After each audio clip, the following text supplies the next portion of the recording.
Bem-vindos ao Bull and Bear. A história dos últimos dias nas bolsas tem sido escrita com máximos, tanto nos Estados Unidos como na Europa. O suporte dos bancos centrais tem sido um fator decisivo para estimular a confiança nas bolsas, mas depois de se atingirem estes recordes, impõem-se algumas questões. Esta tendência de ganhos terá pernas para continuar a andar? É tempo de vender ações? Vamos olhar para estes tópicos e também para a situação de Itália, que continua a sentir a pressão dos resultados eleitorais. Tudo com a presença em estúdio de Diogo Teixeira, Diogo Serras Lopes e Nuno Serafim. Muito boa noite, obrigado por estarem aqui. Vamos a contas. Antes de mais nada, um balanço do que têm sido estes máximos nos mercados, tanto na Europa como nos Estados Unidos, com os estímulos dos bancos centrais a explicarem grande parte desta evolução.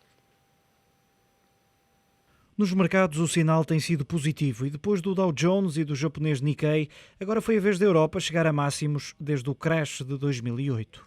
We have a very small volume here in Frankfurt, the trading volume. The all-time high of the Dow Jones gave us a push yesterday. Maybe it's not on long-term track, but right now we are really kind of excited about the all-time high. Os máximos não ocorreram apenas em Frankfurt. Na Europa, a exceção foram as bolsas portuguesa e grega.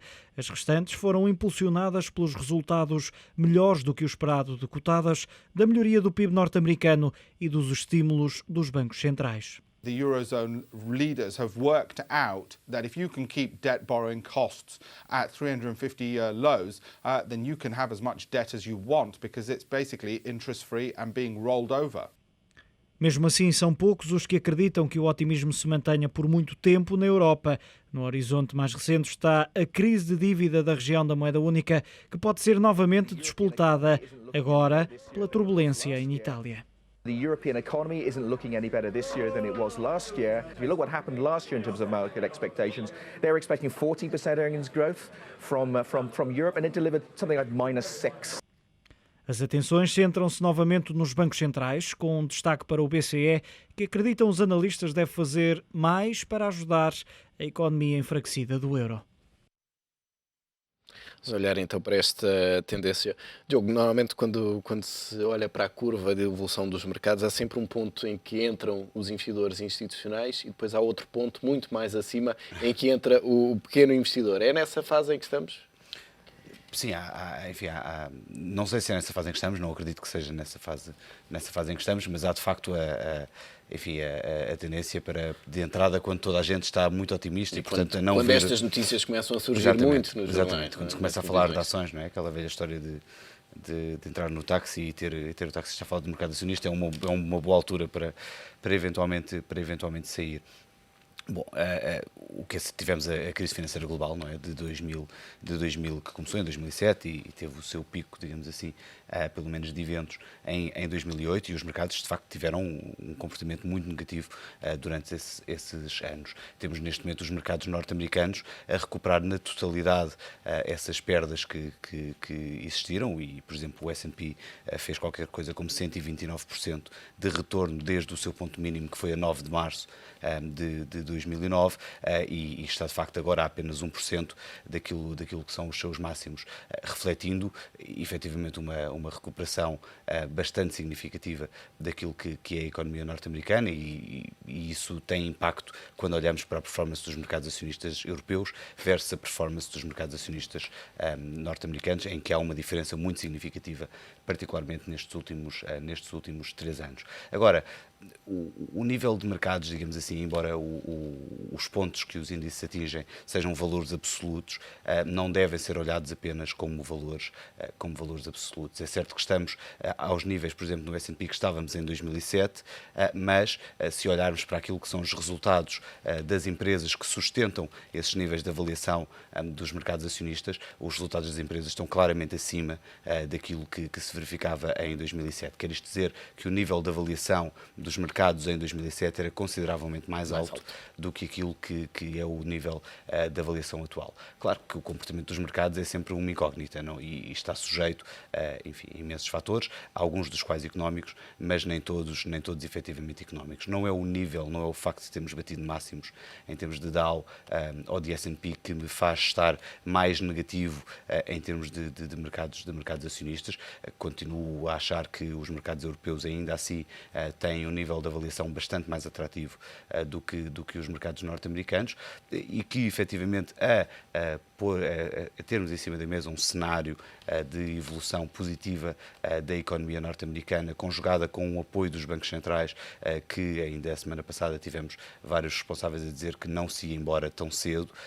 Não vejo que isto implique que haja aqui uma irracionalidade exuberante, não é? Para usar a expressão de Alan Greenspan, antigo presidente Mas da há Fed. pouco falavas da questão económica e eu acho que já falámos aqui num outro Bull and Bear sobre esta questão, noutra altura em que se atingiram máximos, é que desta vez estamos a tocar máximos nas bolsas, mas com as perspectivas para o PIB mais fracas desde há muito tempo. E há aqui um decoupling entre a economia Depende de região real para região. e mercados.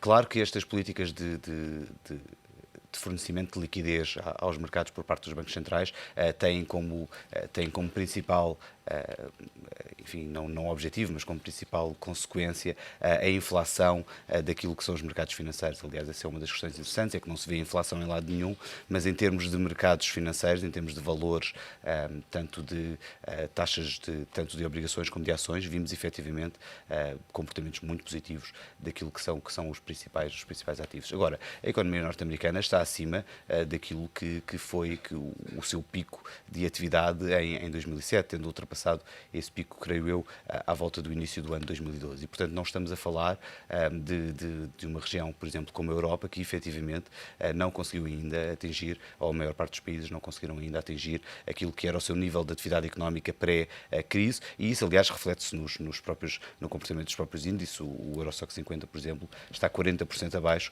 do valor que atingiu mais ou menos na mesma altura em que o S&P tinha feito os seus mínimos anteriores, ou seja, em 2007. E, portanto, isso, de alguma forma, está bastante refletido naquilo que é o comportamento dos mercados acionistas. É evidente que há aqui uma espécie de desvio entre aquilo que é a sensação do que se passa em termos de economia real e aquilo que se passa em termos de mercados financeiros, mas também estamos a olhar para realidades muito diferentes. Os Estados Unidos estão francamente melhor em termos de performance económica do que a zona europeia. Os seus índices acionistas também estão bastante melhor do que aquilo que se passa em termos de Europa e, portanto, é preciso ter em atenção essas diferenças regionais quando fazemos estas comparações, exatamente. Diogo, e quando olhas para os mercados, sobretudo para os mercados norte-americanos, nesta altura ainda é possível ou ainda é aconselhável entrar em ações norte-americanas? Acho que o Diogo resumiu muito bem, basicamente, o que é uma evolução de mercados de ações. É preciso ver que o que se deve estranhar não é os mercados de ações baterem máximos históricos, porque isso é o próprio do mercado de ações, que é basicamente acompanhar o crescimento económico, a inflação e os ganhos de produtividade e de resultados das empresas. O que tem acontecido, mas com um desfaseamento relativamente forte durante esta crise, no caso dos mercados de ações, na Europa, mas também nos Estados Unidos. Em relação aos Estados Unidos, hoje em dia, podemos dizer que os níveis de valorização atuais estão, digamos, a par com as realidades económicas e com a realidade microeconómica das empresas. Isto não significa que seja a altura de vender, isto significa apenas que estamos a pagar o preço dos rendimentos futuros das ações de uma forma justa e, digamos, equilibrada em relação aos rendimentos, por outro lado, que eu posso ter em termos de taxas de juros sem risco por parte do governo americano, nomeadamente. Portanto, vender agora, creio que não. Olhar para outras zonas geográficas, talvez, nomeadamente a Europa, que de facto está muito atrasada em termos de valorização relativa.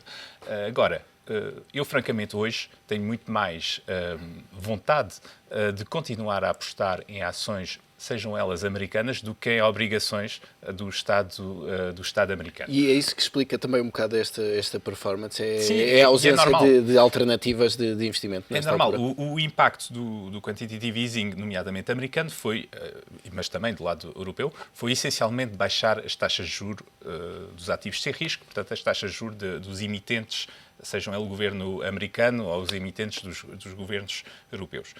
E, por diferença, temos de facto um rendimento implícito das ações que tem vindo a criar um espaço cada vez maior em relação a esses ativos sem riscos. Temos hoje ativos sem riscos a renderem 2% a 10 anos, temos ações a renderem, em termos implícitos, entre 8% e 12%, consoante as zonas geográficas. Portanto, esta diferença é que vai fazer com que, e já se notou, haja um fluxo relativamente importante de investidores que, ao verem os seus rendimentos caírem do lado da zona obrigacionista, vão-se voltar para os ativos de maior risco. Tem vindo a haver um fluxo extremamente importante de subscrições, nomeadamente o que é mais público, em fundos de investimento a nível europeu, no final do ano passado e no início deste ano, o que significa que os investidores particulares também não estão muito atrasados em entrarem hoje, porque isso significa que os institucionais entraram ou voltaram a entrar em massa nos mercados de ações entre o final do ano passado e o início deste ano. Portanto, ainda não é tarde demais. O que é certo é que, para acompanhar este movimento, que irá, penso eu, prolongar-se durante o ano de 2013, é melhor não esperar demasiado e é melhor também tomar opções, talvez estratégicas em termos geográficos, saber quais são as zonas que estão, de facto, um bocadinho ainda atrasadas, caso da Europa, caso eventualmente Mas a Europa está mais atrasada, mas também acarreta mais riscos, não? Eu, francamente, não creio que acarrete mais riscos. As empresas europeias, tirando algumas exceções, são empresas globais, tal como as empresas americanas. O que se passa é duas coisas. Uma, o euro é uma moeda muito mais forte. Portanto, quando comparamos as performances relativas em termos de índices dos Estados Unidos e da Europa, temos que descontar também o efeito moeda em relação aos anos de 2007, nomeadamente, temos uma diferença, se não me engano, de cerca de 15% entre o euro e o dólar de 2007 para hoje. E, por outro lado, é preciso ver que, os benefícios futuros da estabilização europeia, que eu penso vai acontecer, e já aconteceu em termos relativos, ainda não chegámos ao fim do túnel, a confirmação. mas de facto, se virmos um bocadinho qual foi a evolução dos últimos 6 meses, tem havido uma certa normalização. Esses benefícios também se vão sentir progressivamente na economia e, portanto, nas ações da zona euro. Daqui a pouco já vamos olhar com mais detalhe para o que se passa na zona euro, sobretudo em Itália. Nuno, há pouco o Diogo falava desta transição das obrigações para as ações, mas achas que neste processo, e tendo em conta que as ações também já estão em máximos, em alguns casos, poderemos assistir a investidores à procura de algum risco, mas na dívida de empresas? Achas que é um segmento que pode ter mais atenção ao longo deste ano? Sim, é também um segmento que pode ter atenção. Aliás, há uma procura de yield por parte dos investidores, seja essa yield oriunda de mercados de dívida, seja oriunda de mercados acionistas que incorporam normalmente mais risco. Mas a verdade é que, de facto, aquilo que mais me impressiona não são os máximos que estão a ser atingidos. Aliás, nós falámos aqui, e ao projetar 2013, vários de nós sugerimos que este ano seria um ano de novos máximos. Aquilo que eventualmente poderá fazer alguma confusão é o momento em que esses máximos são atingidos, mas até aí há alguma coerência, porque os máximos são atingidos nos Estados Unidos e não na Europa. E porquê é que faz aqui alguma confusão? Porque é que os máximos são atingidos nesta altura?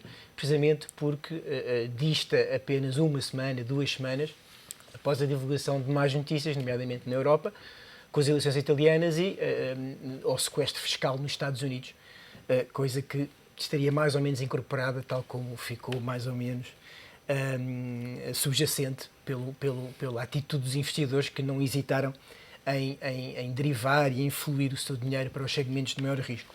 Mas, resumindo, eu creio que estes novos máximos, que estes máximos históricos que foram atingidos nos Estados Unidos, especialmente no Dow Jones, Eu acho que vão ter réplicas na Europa, nomeadamente no DAX. Eu creio que o DAX poderá também estar posicionado para atingir máximos históricos, muito brevemente, até porque os seus máximos são de também julho de 2007 e, portanto, estamos também a muito pouco, a uma percentagem muito diminuta de novos máximos no DAX. E, portanto, isto é uma conjugação, ao fim e ao cabo, de estímulos com uma convergência dos prémios de risco para a normalidade. Depois dos prémios de risco terem caído bastante na dívida dos países soberanos, que eram até há pouco tempo, dos países soberanos da periferia, que eram até há pouco tempo o foco de maior instabilidade na economia mundial, a verdade é que depois houve uma contaminação positiva para o lado da renda variável, para o lado das ações. E, portanto, considerando que os ativos que normalmente estão associados a um risco muito baixo, dão uma remuneração negativa, ou se não negativa, muito próximo de negativa, a verdade é que existe um grande apetite pelos investidores por parte de maior rendimento, por parte de maior risco. E até porque agora não há o tal cenário também de fim do mundo, não é? Que obriga as pessoas a procurarem sobretudo proteção. Exatamente, portanto há aqui um regresso de alguma racionalidade, embora, enfim, sob o ponto de vista estrutural existem problemas, mas haverão sempre problemas sob o ponto de vista estrutural de equilíbrios na economia mundial e especificamente na Europa. Portanto, mas estarias confortável nesta altura com uma exposição a ações norte-americanas ou com um reforço a exposição a ações norte-americanas? O mercado atingir máximos não é uma razão por si para uma inversão suficiente para se inverter ou para tomar uma outra decisão de investimento qualquer só porque se atingiu o máximo. Os máximos, por definição, nunca se ganha dinheiro. Os máximos são para ser batidos, os recordes são para ser batidos em qualquer área da vida. Acresce aqui outro fator importante, é que apesar de estarmos com novos máximos, mesmo assim os máximos anteriores distam, são de 2007 ou em alguns casos até de 2000, a verdade é que se descontarmos aqui o efeito de inflação, a verdade é que continuamos 10 ou 12 ou 15% abaixo de valores reais, não é? Mantendo-se tudo o resto constante. Portanto, o prémio de risco é aqui um fator importantíssimo, porque também se mantendo tudo o resto constante em termos de avaliações e tudo o que são metodologias de avaliação fundamental baseadas em risco-retorno, o prémio de risco e a redução dos prémios de risco a que nós assistimos tem um impacto muito elevado, muito forte na valorização e depois esta tendência de fluxos que estão a sair das zonas de menor risco para as zonas de maior risco. Eu li a semana passada um survey que dava como havia 15 semanas consecutivas de fluxos positivos no retalho para fundos de investimento em ações, o que é um recorde de 13 anos.